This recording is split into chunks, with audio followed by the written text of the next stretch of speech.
Protests break out at the University of Washington in Seattle as LARPers in Black Bloc use trash can shields to push back private security. But even when the Seattle police arrived, they also were forced to retreat. And as the activists used bike racks to block the streets, taking over entire portions of this public university and lighting fire to garbage cans to block entrances, the police reinforcements finally arrived, demanding the protesters disperse. Uniformed police officers will be entering this building. If you remain inside, you'll be subject to arrest. WSP and Seattle PD will be making trespass arrests here at this location. Any interference for this operation will result in your arrest.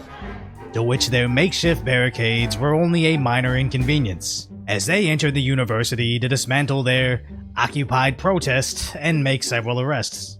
Now, when Como News covered the story, they explained how they were protesting the university's connection to Boeing, as about 30 activists were arrested after setting fires, just like the similar protest last year that took over the university for 3 weeks. But when the Seattle Times covered the story, they weren't even certain these were even University of Washington students, as there were claims that at least one of them was a King County public defender that also attended other Seattle riots. As the Times also reported, the protesters demanded the university sever ties with Boeing, as they have donated over $100 million since 1917. You'd think if these activists actually knew anything about what they were protesting, they wouldn't attend this specific school in the first place. Unless they knew nothing about the movement until social media told them to be angry over it.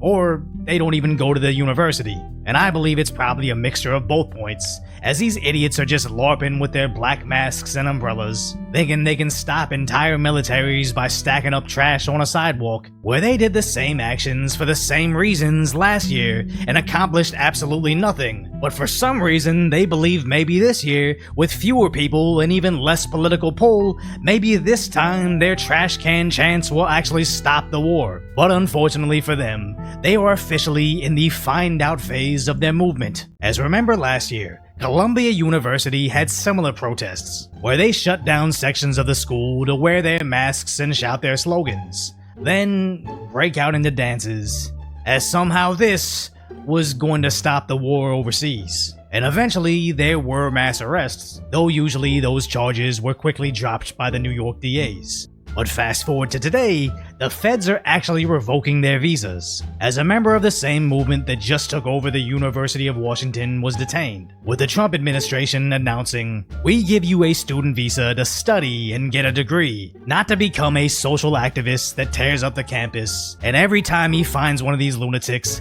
he's going to take away their visa," as more than 300 student visas have been revoked, with some of them already self-deporting, as it's even impacted universities in California. And good riddance, as I could never imagine going to, say, Japan, then shutting down their schools and setting fires all in the name of injustices in Indonesia. But for some reason under Biden, we basically sacrificed higher education all across the country for over a few weeks, all because the powers that be didn't want to upset their voter base that they themselves previously trained that you can destroy your own cities to get what you want politically. But that's all over now, as some of these people actually went through the trouble of getting good grades and paying tuition to gain admission to a university in America, but instead of getting a college diploma, they just majored in F around and find out.